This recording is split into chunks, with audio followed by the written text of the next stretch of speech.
Welcome to the Property Development Book Club podcast. Please be advised that panel members are expressing their own views and opinions, which should not be construed as advice.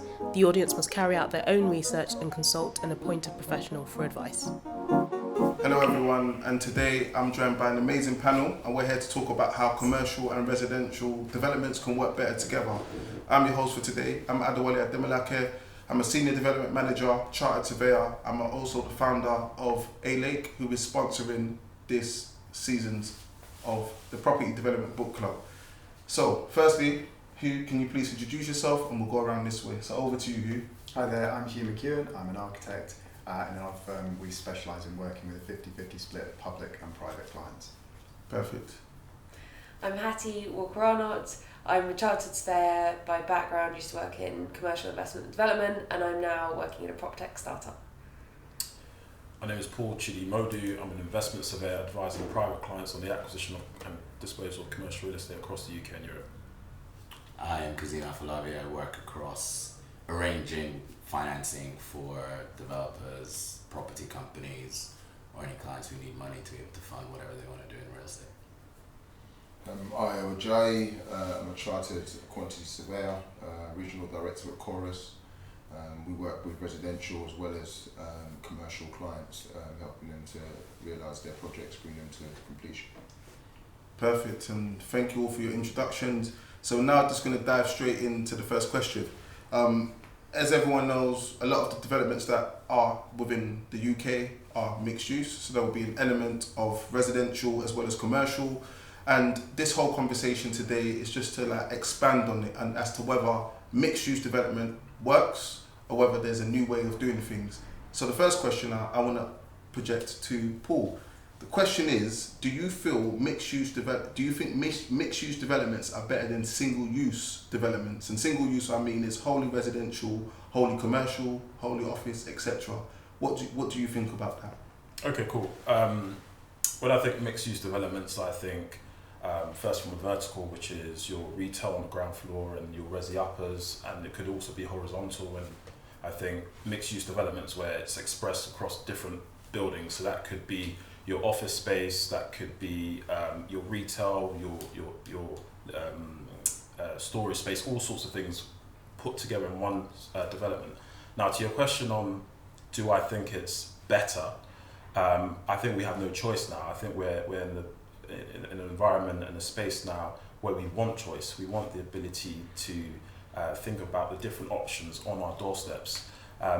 When I look at, especially in history and the development of shopping centres, it was single use, and fast forward today, it's not working, and it almost feels like we're retrospectively going back to correct some of that. I won't call it mistakes, but evolving with the times. And we've seen many a times now where shopping centre landlords are speaking with residential developers and thinking to make it more mixed use. So it's where we are at the moment, and it is the password at the moment. No, I really love the fact that you gave a historical backdrop, because I understand in the 80s, and there's a book that me and Hattie have read called The Property Boom. Oh, really? Most of the bigger developers at a point in time were very much focused on shopping centre developments. So when you mention around retrospectively resolving it, Elephant and Castle is a clear example of, I won't class it as a failure at this point, but there was a point where in that book it mentioned how much of a failure it was due to its location and due to it being a single use and due to it being far away from other communities. Right. So it is a very good point that you raised there. So Hugh, I want to move over to yourself, and I want to ask, from a design perspective, do you feel that mixed use developments work over the long term, and what do you think? Yeah, I think there are lots of benefits to them. I think that they offer obviously more variety, more uses in one location, and they do especially in the I think in the short term, answer issues which single-use developments sometimes create. So typically ground floors are quite difficult spaces. For residential-led schemes, those ground floor flats are often quite difficult to plan, because usually they've got amenity uses behind them, so they may end up becoming a single aspect. They're obviously on the pavement, or they're set back from the pavement, so they are maybe in kind of, you know, less nice locations, and so kind of replacing ground floors with commercial units often becomes kind of a way of animating that facade and making sure that you've got a better use for that location. But then on the flip side of that, those spaces we're finding kind of sometimes aren't rented, aren't being used, and they're then leading to an even worse problem, which is just these dead facades on the ground floor. So sometimes I think mixed use schemes can specifically answer kind of design issues, but other times they're leading to their own problems. Yeah, I'm glad you mentioned that, and I think there's a term that is very popular in the design industry around active frontages. Yeah. I'm sure all of our developers in here would hear that all the time. An active frontage is just making sure that there's activity in every corner of your building, and what that does is mitigate crime, allows that there's activity and there's life happening in your scheme. So thank you very much for giving us that perspective. Now, this now moves over to someone or a group of people that may have lived in the city. So I want to ask the question, do you want to live where you work? And this is not about the COVID restrictions of having to work from home. I'm saying that if you are in the city, do you want to live in a similar location to where you work from a mixed use point of view? So Hattie, over to you. Well, I must admit I had a very lucky period of my life where I was living very close to my work, like a, let's say, 20-minute walk, which in London is pretty close, and it was amazing, like being able to walk everywhere and have everything that you need in your day-to-day life like on your doorstep. It did feel really luxurious. I felt very fortunate to be in that position, but at the same time it was like in the heart of central London, and it can get quite like, you know, you never feel like you have breathing space, you never feel like you have fresh air. And so I think actually on balance, whilst that was like quite a fun short period of my life, I would actually much rather settle somewhere that I had like a separation between work and home, and a bit more outdoor space and fresh air. Yeah, because I think that there's this whole thing around people working in the city, living in the city, and everyone sees that as a good thing, but we never tend to speak to people that have a totally different experience to one in separation from where they live and work. So I'm very happy to hear that. But what do you think, KAZIM? I think it also depends on what stage of your life you're at, right? Yeah. If you're younger and you feel like you can live in an area where it's booming in the city that you're in, if you, for example, living in New York, for example, where it's the concrete jungle for a reason, right? Like you have everything that you may even ever want or require is on your doorstep and you can walk.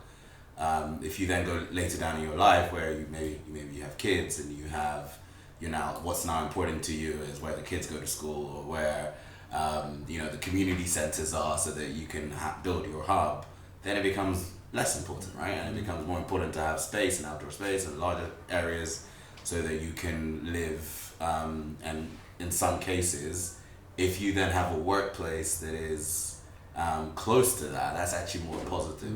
So I think that one thing that COVID-19 has taught everybody is the flexibility is the key word, right? And it's the cornerstone.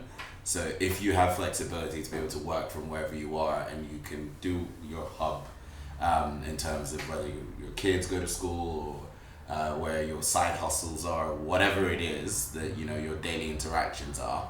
And in some cases, you then have the ability to go into the center of the city and the hustle and bustle and everything else that's going on. I think that sort of complementary and flexibility is something that people desire. Yeah, and I like your perspective on that, and I think that ages and stages, different requirements, kids, all the stuff that you mentioned, I think is quite important. But maybe some people maybe never want to grow up, maybe. You know what? Some people, I'm not talking about yourself. No, I'm joking. That it's not to yourself, but it's just a point. If you can afford it, and you have like a mansion living in Mayfair, then you can have an estate. Hey. But that is a really good point, because it's about choice. It's the problem actually, frankly, is at the moment we don't have actually affordable housing centrally, so people can't make that choice. Yeah. So if you want to live that hustle bustle lifestyle, or if you want to be more chilled. Yeah. Most of us are forced to live chilled lives because we can't afford to live in Mayfair. but I think another word that we're missing here is carbon footprint. Yeah.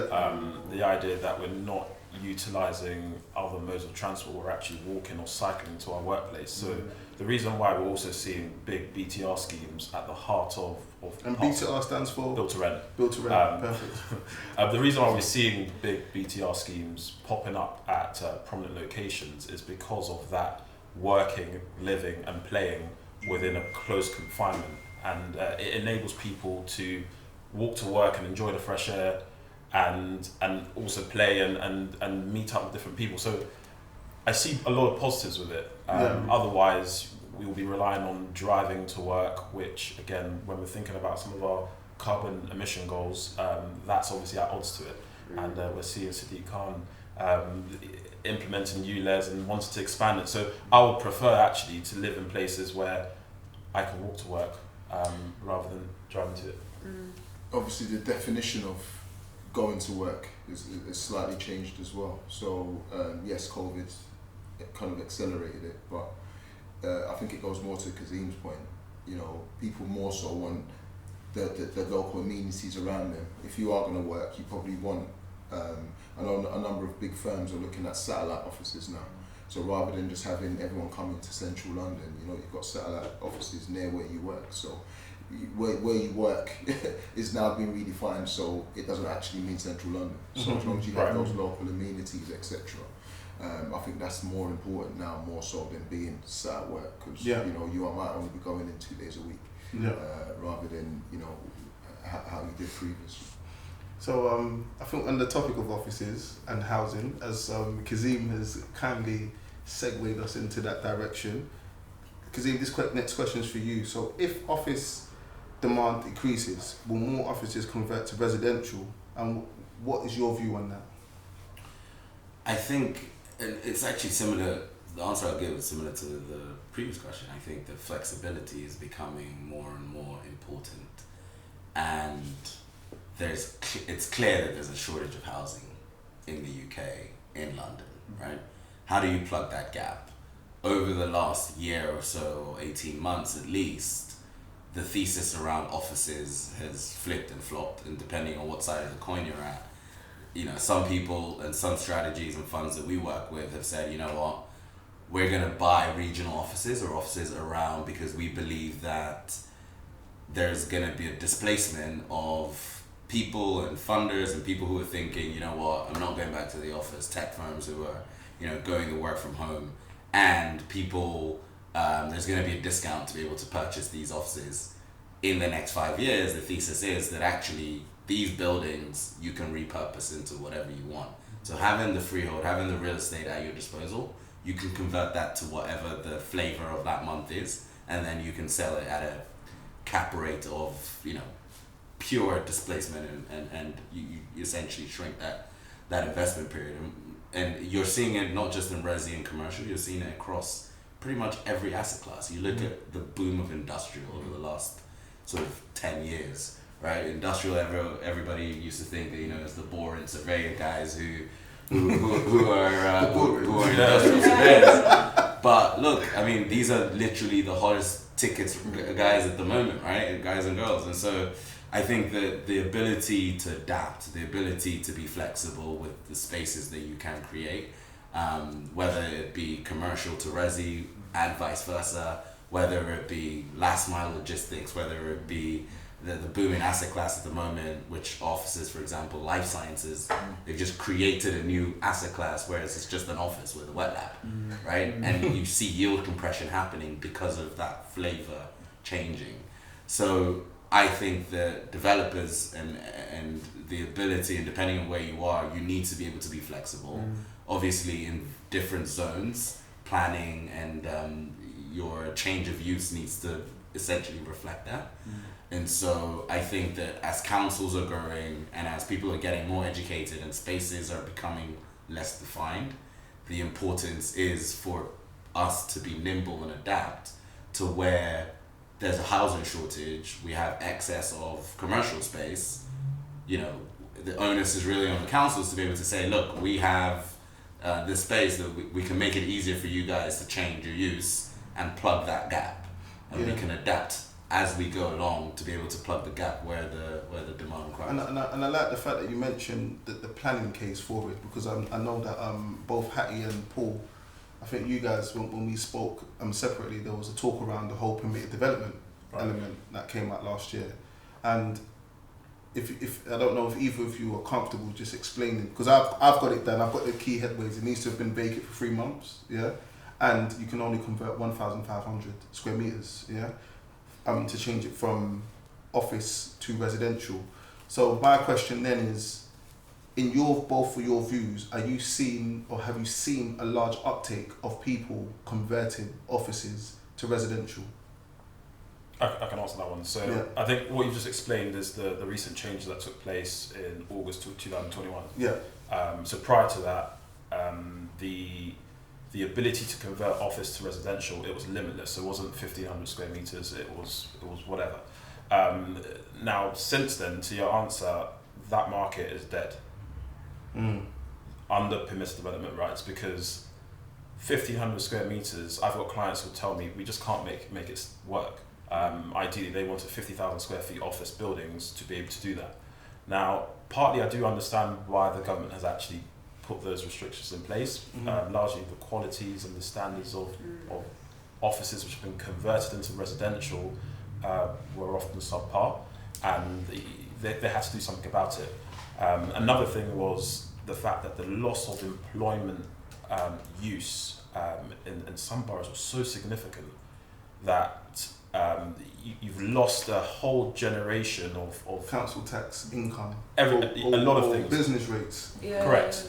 Now, yes, the reason why they were converted in the first place was because it was deemed an eyesore or in some cases just not usable.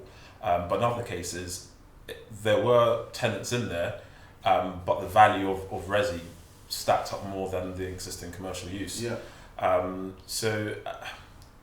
Going back to your point on what's going on and my view is I don't think there is a market for that, or it's certainly not going to be as bubbling given the recent changes. We're talking about the office to resi. Sorry, Right. I'm going a bit off key here. And as we've got Hattie sitting in the middle there, I do think there's also another shift in the office space. So it's not as significant as changing use class, but even in the office offering, right? So I think we're seeing a change from large corporates taking the whole building to now a bit more flexible working.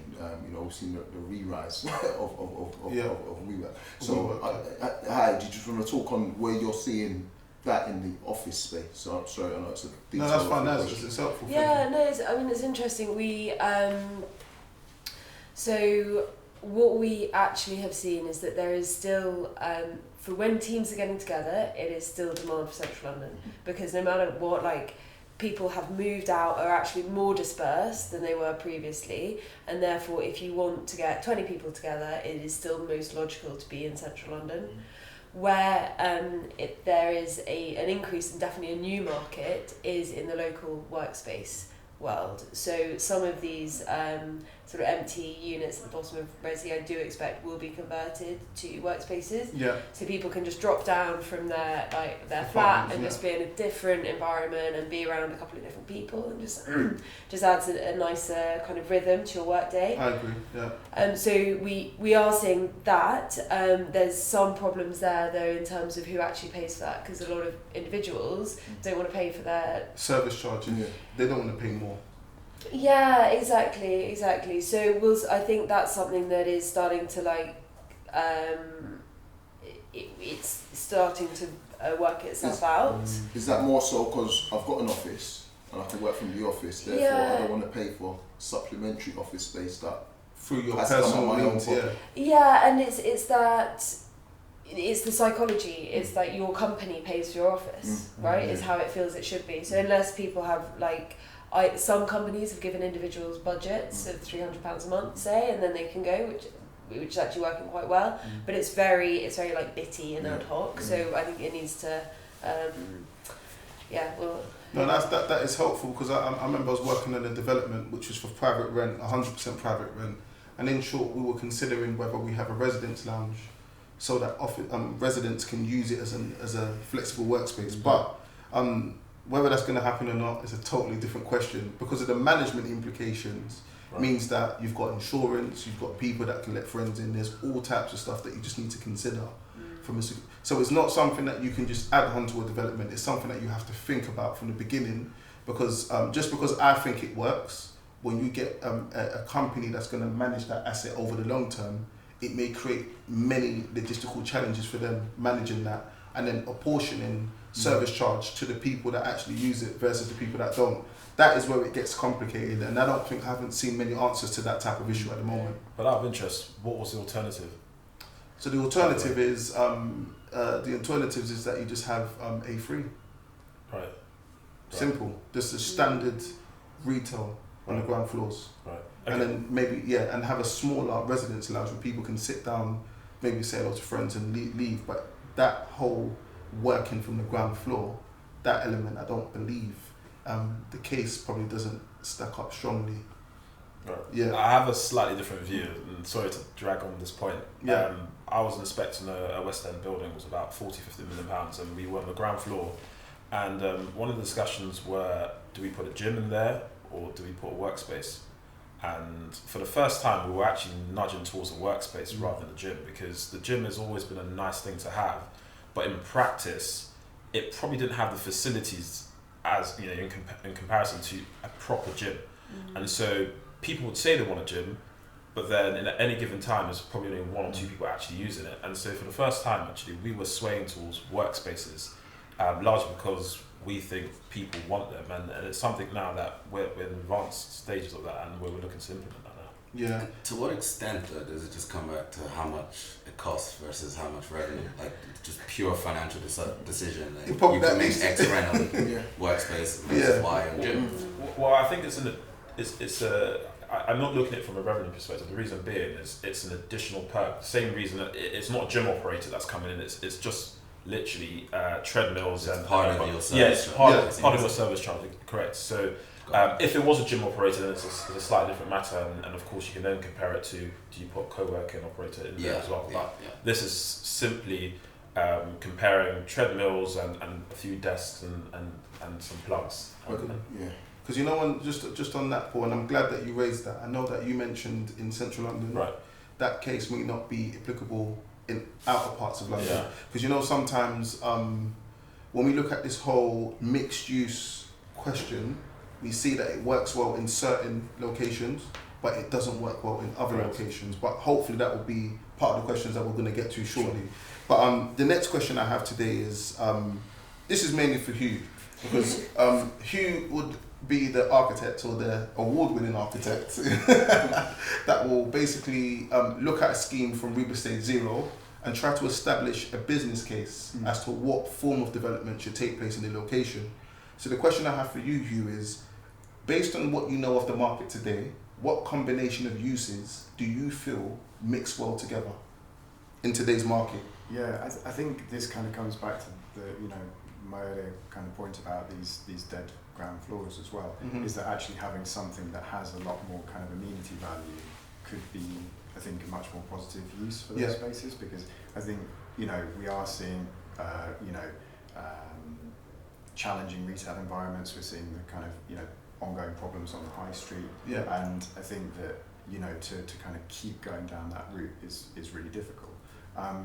But actually looking kind of more widely at what mixed use could constitute would be really exciting. I think we just touched on industry, and we're seeing schemes which are mixing industry and housing over in Barker. And that's really exciting to kind of see uses which would typically not be seen as complementary actually starting to kind of work together and make sense on site. And it is those kind of new opportunities that technology is starting to kind of realise about deliveries, about dark kitchens, about other forms of that we haven't imagined yet, of kind of how we might actually need these spaces to kind of be working. And I think that's a really interesting opportunity. I think the other one is much more around community uses and things that could actually be a bit more kind of flexible, and actually that there can be spaces given over to things that don't have to be commercially minded as well. I agree. Yeah. Obviously, like most large developments have contributions for affordable housing, and there can be other structures, around that. Affordable workspace. Yeah, yeah. Types of stuff. And I think these are ways that then you can actually have something that has, a really quite different view on that mixed use. Okay. Thank you. Thanks for that, Hugh, and I think that's a good point. Does anyone else Hattie, have you got any opinions? And then I would also like to, I think that it might be a question very, very briefly, but ask everyone to just answer that. So what combinations do you think work well from a mixed use point of view? And it doesn't always have to be residential, it could be another use class. But let's say residential and what else? Yeah. And then if we can go around very briefly, if that's all right. Yeah, I think it comes down ultimately to design. So if we think about like some of the Victorian buildings which have retail on the ground floor and then resi up above, some of them have completely failed, and those might now be converted into resi, which is quite like a blank street frontage. Yeah. But some of them have really stood the test of time and have maintained their use. I personally think I think some kind of mixed use is much better. I don't believe in the beds and sheds. That's something we haven't touched on yet, but I know there was a lot of talk about that. I personally can't see. Can you explain that concept very briefly? Well, I don't know what beds and sheds are. Beds and sheds was the idea that you would, because if you think how industrial units are generally just quite one level. Yeah. So could you have residential above with an industrial unit on the ground floor? Yeah, I think that is probably a big opportunity in London, and I know that in the borough. Or a borough, I'm not going to mention the borough, but they're very keen to progress stuff like that. Interesting. Really? Yeah.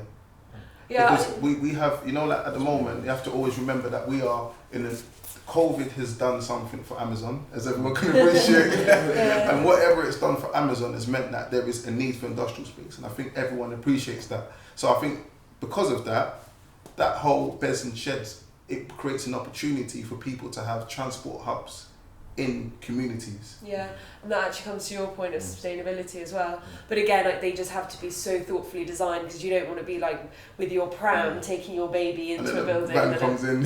Yeah, right. Exactly. And their considerations, which they're the constraints.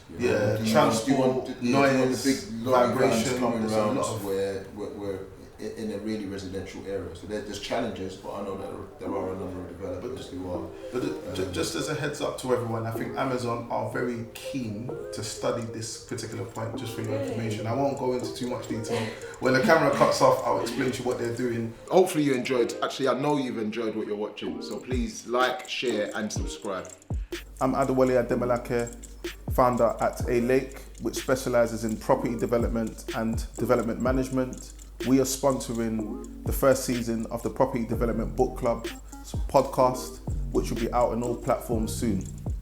Yeah, I think in terms of what combination works, I still think retail is a very broad sector, and sometimes it's unfairly tarnished altogether. In terms of the relationship between residential and retail, I think convenience stores work extremely well. I've had clients over the last couple of years request that they're looking to invest in convenience stores, and the big sell is that it's in close proximity to hundreds of residential units. So those leaseholders will be dependent on that convenience store. Yeah. And so it almost guarantees footfall for that specific convenience store. It's usable, it's valuable, and I'm a big fan of it. So long may it continue. No, I love that, and I think that convenience store, a lot of people take it for granted, right? Because of its size, and maybe they always look at the bigger chains, but the smaller chains are still thriving. When businesses were closing, convenience stores, I don't recall many of them closing or failing due to insolvency. But there was a good point raised around Royal Mail, and Royal Mail being in very residential areas, which could potentially be the foundations of an industrial versus not industrial, but how industrial / logistics and residential can mix together. But that was a very good point raised. But we're not going to go into that. That's possibly for season 2. But Kazim, can I ask, have you got any opinions on what you think goes well with residential from a use point of view? So personally, I think that people, especially in the urban jungle that we all live in, especially in a place like London, space where you can bring people together is something that's very important.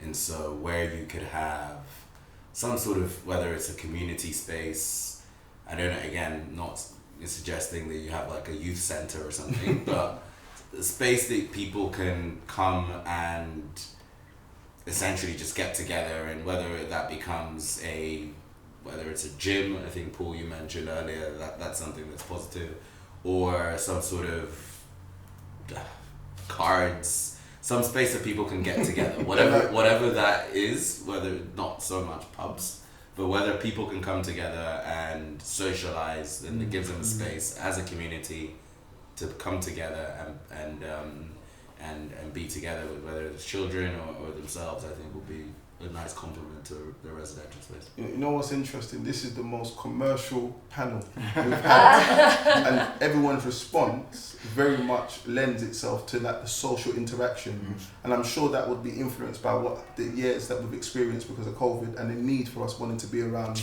friends and neighbours. So I think I really enjoy that, and I totally agree with that. We need more spaces for people to link together. Yeah. That's not a pub.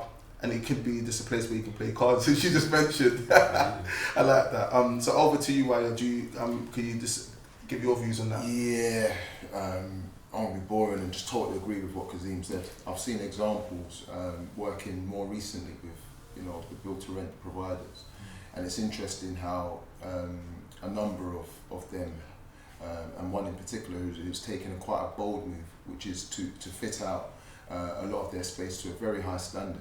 And it's like that. It's near enough like as good as a private members club, where every resident can use it as they want to. They've still got the gym, but they've also got a quite generous offering, which is open. Certain areas are open 24 hours, and I think whilst we say it's not commercial, what I do know is that it allows them to then guarantee rents, right, in very, very competitive areas where you can have 3 or 4 built-to-rent competitive schemes in a close proximity. It therefore allows and guarantees near enough less voids, and that's key. So whilst it's not commercial in terms of that space, I think quite ingenious in terms of you're sitting there and your neighbour comes to visit you in your block and sees that the amenity and the spaces that you have and actually really wants to enjoy it. When it comes to renewal, potentially he's going to now look at your block because you've got those facilities. No, I appreciate that because I've got a friend of mine and he's got an apartment in Canary Wharf, yeah,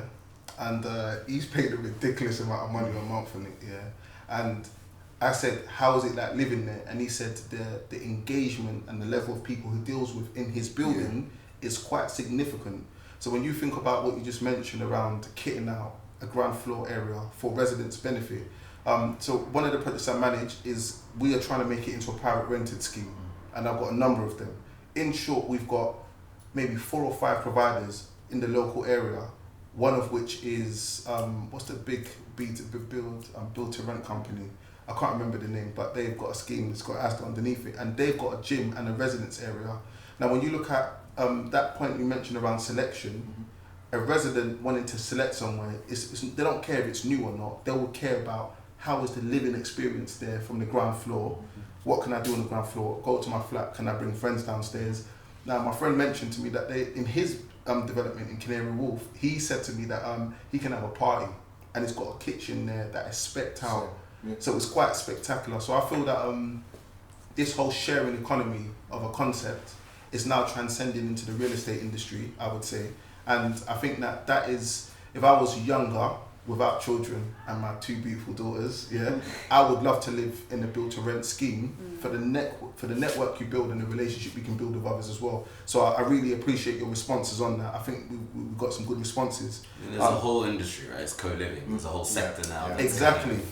Come up because of that shared economy, whether you have your room and then you can go downstairs and in London they continue to grow, and I'm sure regionally as well there's schemes that are popping up all across the gap. Yeah, no, thanks for that, and thanks for the actual word, it's co-living. There's a lot of good providers. I'm sure we'll leave the link in the bio to a few others, or maybe note a few if they want to sponsor this. But I've got 2 more questions. The next question, and this is for everyone, or maybe I'll just direct to a few. So I visited the London Museum in West India Quay or West India Quay in Canary Wharf, and it is found that Canary Wharf was designed with commercial and residential. Because a lot of people feel that Canary Wharf was specifically commercial, but when you look at the London plan over the past 50 years, you can clearly see that they're designated areas for residential as well as commercial. So this question is quite simple. Where do you prefer, Canary Wharf or Wembley? Canary Wharf. I don't know Wembley at all. I don't know West London at all. So okay. I'd say Canary Wharf. Canary Wharf. Okay. Oh, do you?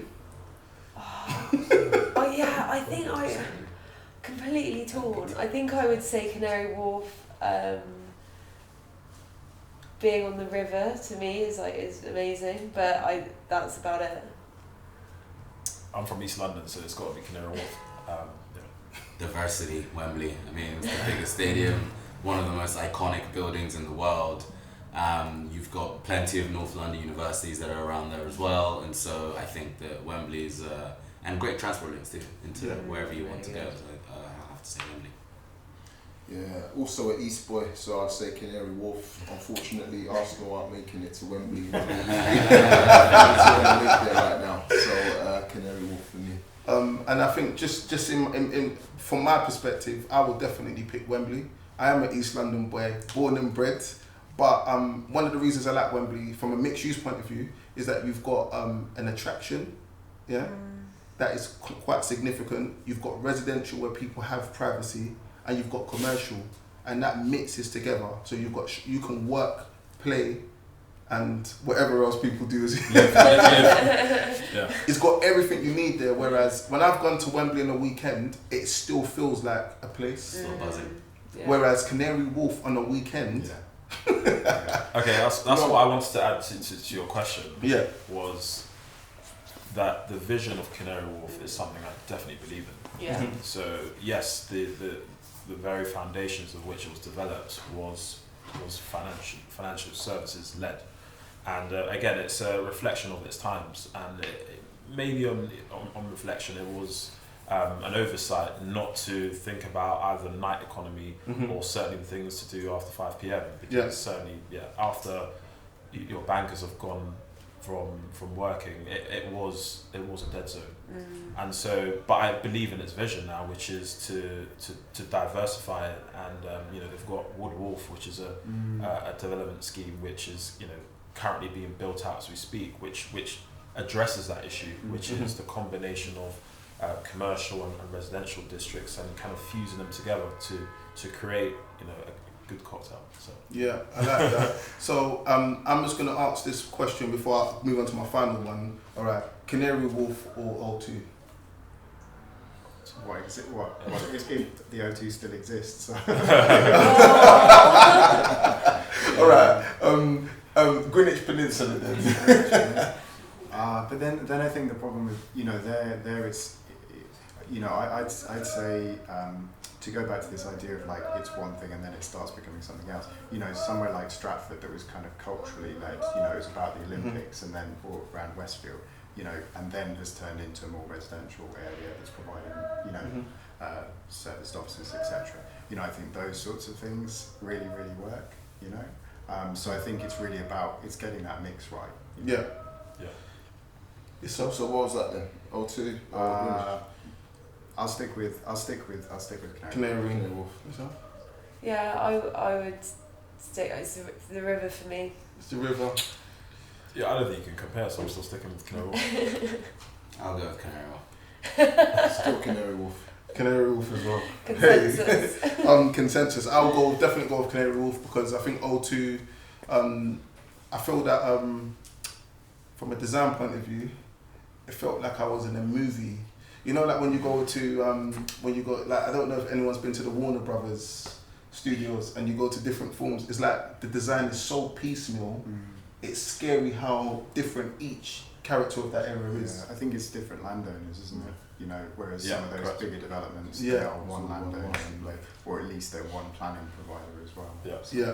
it's about that joined up thinking. All right, we're gonna just do this final grenade. He's got it. Move. All right. Or more like. Yeah, that one. So everyone's thoughts now. So the final grenade is: should the implementation of mixed-use developments be location dependent, as some locations do not have any commercial or residential appeal? And I mentioned that because I work in a regeneration project, and in the new schemes that we're designing, there is no retail offer, full stop, because there isn't a need for it in that location. So the question is, do you feel that it should be on a location basis as opposed to it should just be arbitrarily applied to developments? So I'll just very quickly ask who, and then we're just going to go around very quickly. Yes, I think it should, because it's, I think both oversupply is a problem, but also undersupply is a problem. Mhm. You know, you start to see places where, again, piecemeal development lead to there being no corner shops anywhere, you know. So I think it does need to be about location based. So, I would say yes, but also, do we have some way of predictive demand? Because, you know, you're going to build 1,000 new homes, and so there will be needs that we can't predict right now. So I suppose it's about, it goes back to that word flexibility, of having spaces that can be maybe converted as the demand changes. yeah. No, thank you. And that whole, this also goes back to the question around data, populations, etc. And the ONS, I think they should be publishing their new 2021 information in the next year or so, within this year. So that maybe might rebase our need for housing as well as commercial as well to some degree. So what do you think? Yeah, absolutely, it's location dependent. You know, let's go back to viabilities. When we actually first identify a site and determine what type of mix it's going to be, we're working out, does it actually stack up? Do those numbers stack up, both as an investment case and from a case where you're looking to execute some of your strategies? So there are some places in England, and I won't name them, which some specific sectors just don't work for it anymore. And so to now say every scheme must adhere to being mixed, I think will be a big mistake. Yeah. So let's go back to viability. So I think generally everyone's agreeing that it should be location yeah, absolutely centered. Yeah, I mean, I won't spend too long. It has to be, right? It's kind of what real estate really is. Right. It's all about location. So. Agreed. Location. Yeah. Location. So I think that in summary, I think that this is generally for all of our esteemed planners that put together local plans. I think it's just, this is our view from a professional point of view around the use of mixed use developments in developments. We just need to be mindful that it should be location specific, and there might be locations that will be more lend itself towards commercial, or more a commercial led development versus a more residential led development that may not have commercial, and I think it should be location specific. So today we've explored various topics with these amazing guests. I would like to thank you for taking the time out to listen to this podcast. This is the Property Development Book Club. It's the greatest podcast out there with the best people, sponsored by ADEWOLE. See you later.